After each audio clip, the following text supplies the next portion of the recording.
क्रिकनेट JRF YouTube channel पे आप सभी को स्वागत है। आइए मॉक टेस्ट 2 एनालिसिस करते हैं। क्या क्या क्वेश्चंस था रिसर्च एप्टीट्यूड से पूरा डिस्कस करते हैं। ओके, ये हमारा मॉक टेस्ट नंबर 2 था।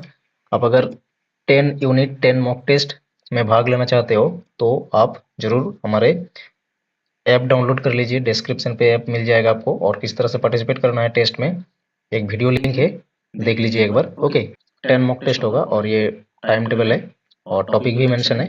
ओके, बाकी एक बार देख लो। ये रहा टेस्ट नंबर 1 का लीडर बोर्ड। ओके, अब देखो किस तरह से आप अवेल कर सकते हो ये टेस्ट को। पहले तो आपको ऐप डाउनलोड कर लेना है, एकेडमिक डिस्कोर्स, डिस्क्रिप्शन पे लिंक मिल जाएगा। फिर 3 डॉट बार में जाना, यहाँ पे ये इंटरफेस आ जाएगा। तब यहाँ पे मॉक, यहाँ पे फ्री मटेरियल पे तब जाना है। ओके, फ्री मटेरियल में ये सब सेक्शन मिलेगा, तो टेस्ट सेक्शन में जाना पड़ेगा आपको। फिर देखना यहाँ पे 2 फोल्डर आ जाएगा, जहाँ पे आपको इस फोल्डर में क्लिक करना होगा। ठीक है, दिसंबर वाला जो फ्री मॉक टेस्ट है, यहाँ पे आपको मिल जाएगा पूरा 10 टेस्ट। ओके, आइए आज की जो एनालिसिस होगा मॉक टेस्ट नंबर 2 से होगा। ठीक है, रिसर्च एप्टीट्यूड से मॉक टेस्ट हुआ है 23 दिसंबर। जरा पहला question, the probability sampling procedures are mostly used in which of the following researches. Probability sampling किस रिसर्च में यूज होता है। ठीक है, ये हमें कोड सिलेक्ट करना है, 5 में से कौन सा होगा।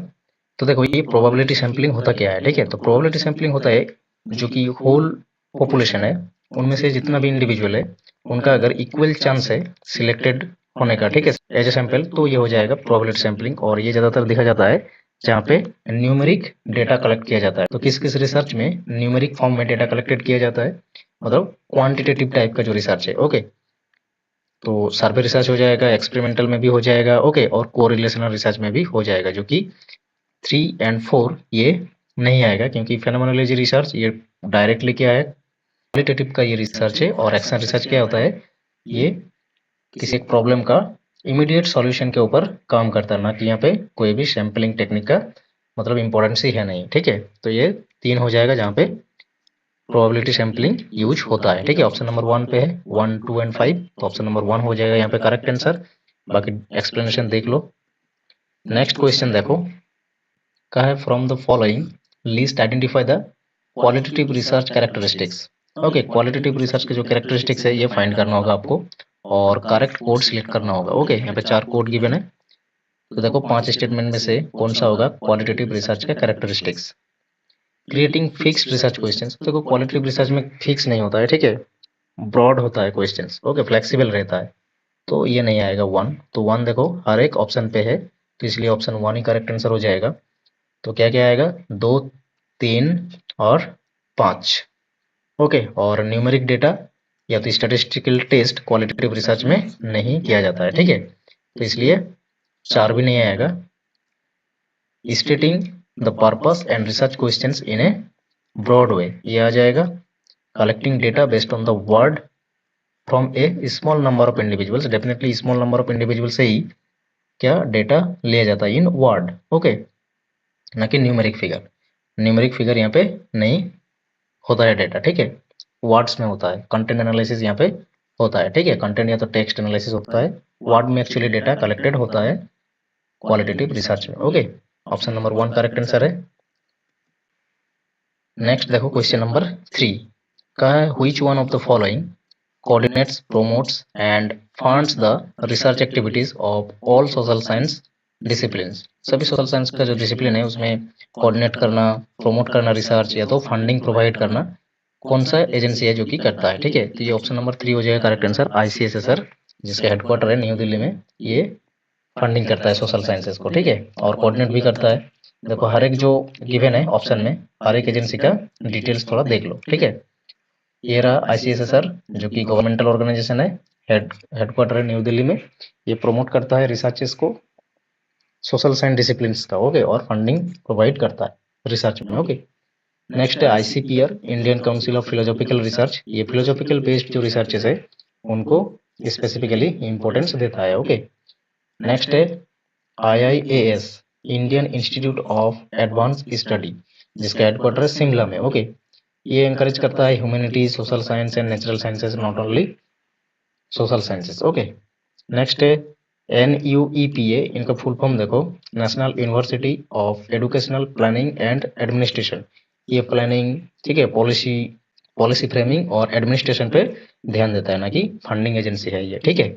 नेक्स्ट देखो क्वेश्चन नंबर 4 कहा है इन which of the following arrangements a wider spectrum of ideas and issues में बी मेड पॉसिबल।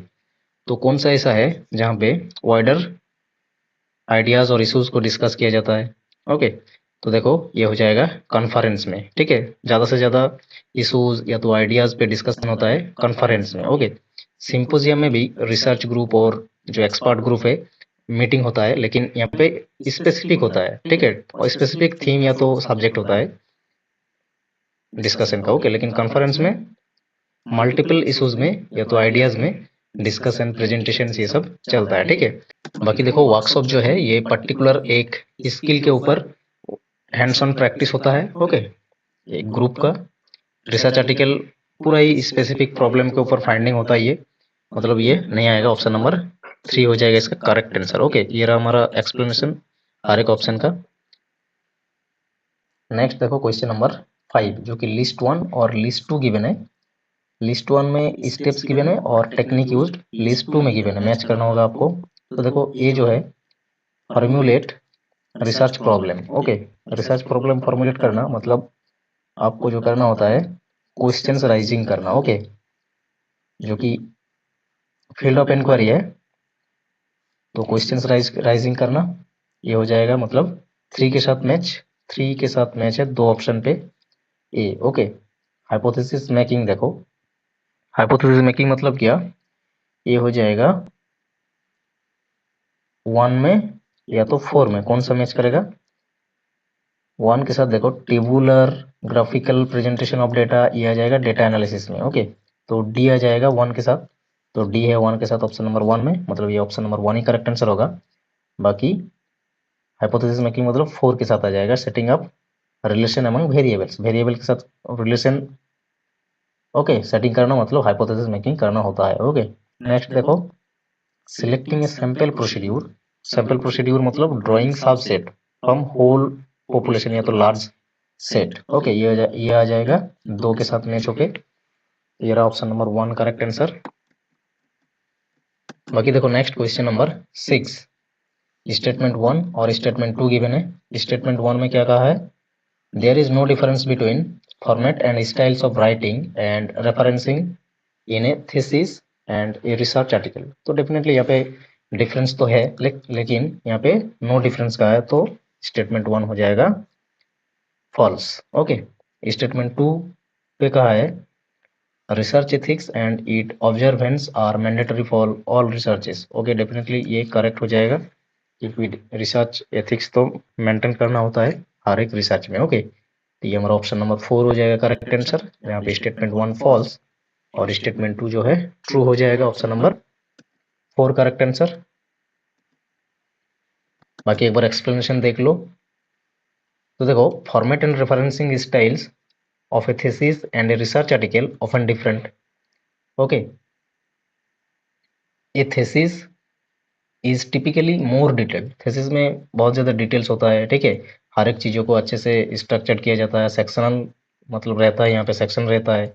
लेकिन रिसर्च आर्टिकल क्या होता है कॉन्साइज्ड होता है और स्ट्रक्चर्ड होता है अकॉर्डिंग टू जर्नल गाइडलाइन, इसलिए स्टेटमेंट 1 जो है फॉल्स है। ओके, क्योंकि यहाँ पे नो डिफरेंस कहा है, ठीक है। अब देखो रिसर्च एथिक्स तो हर एक रिसर्च में फॉलो होता ही है, तो ये ट्रू हो जाएगा।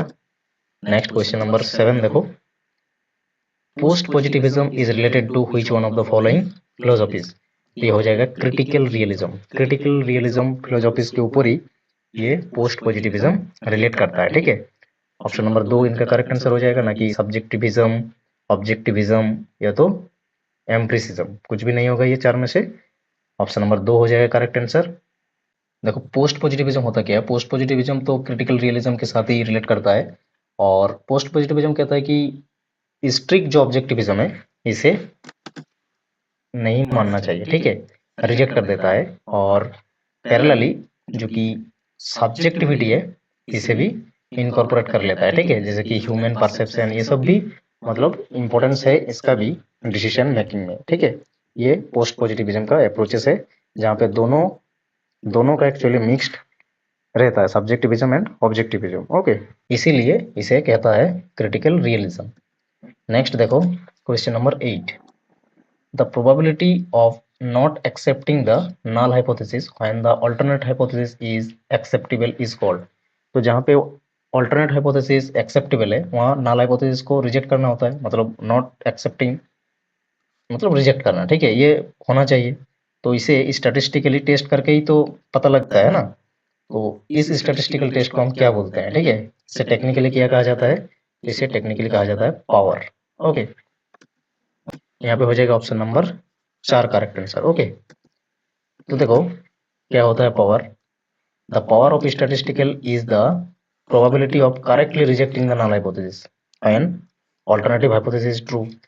पावर ऑफ स्टैटिस्टिकल टेस्ट उसे ही कहा जाता है, आप अगर ऑल्टरनेट हाइपोथेसिस अगर ट्रू है तो उसे एक्सेप्ट करते हो और नल हाइपोथेसिस को करेक्टली रिजेक्ट करते हो, ठीक है। तो ये होता है 1 माइनस बीटा करना होता है, बीटा मतलब ही यही है टाइप 2 एरर, जहाँ पे हमें क्या करना होता है, ऑल्टरनेट हाइपोथेसिस ट्रू तो नल हाइपोथेसिस को रिजेक्ट करना चाहिए, ठीक है, मतलब टाइप 2 एरर को अवॉइड करना। ओके, ये रहा। नेक्स्ट देखो, Which one of the following research approaches suggests that the theory is an outcome of research। तो कौन सा रिसर्च में थ्योरी फॉर्मुलेट होता है, यही एक्चुअली कहा है। तो ये हो जाएगा इंडक्टिव रिसर्च में, जहाँ पे थ्योरी फॉर्मुलेट होता है, और डिडक्टिव रिसर्च में तो थ्योरी टेस्ट होता है ना। तो ये ऑप्शन नंबर 2 हो जाएगा करेक्ट आंसर यहाँ पे। नेक्स्ट क्वेश्चन देखो, according to UGC regulation 2018 on plagiarism, a faculty will be denied 2 successive annual increments for which of the following similarities in research publication। तो 2018 का जो रेगुलेशन है यूजीसी का, इसमें प्लेगरिज्म अगर होता है, ठीक है, किसी एकेडमिक रिसर्च में या तो रिसर्च पब्लिकेशन में, तो 2 ईयर सक्सेसिव एनुअल इंक्रीमेंट रद्द कर दिया जाता है। कौन सा परसेंटेज ऑफ सिमिलरिटी होगा तो, ठीक है। तो देखो मोर देन अगर 60% सिमिलरिटी होता है तो 2 ईयर एनुअल सक्सेसिव डिनाई कर दिया जाता है, ठीक है। तो मोर देन 60% डी पे है और सी पे है, मतलब ऑप्शन नंबर 4 हो जाएगा करेक्ट आंसर। बाकी एक बार एक्सप्लेनेशन देख लो।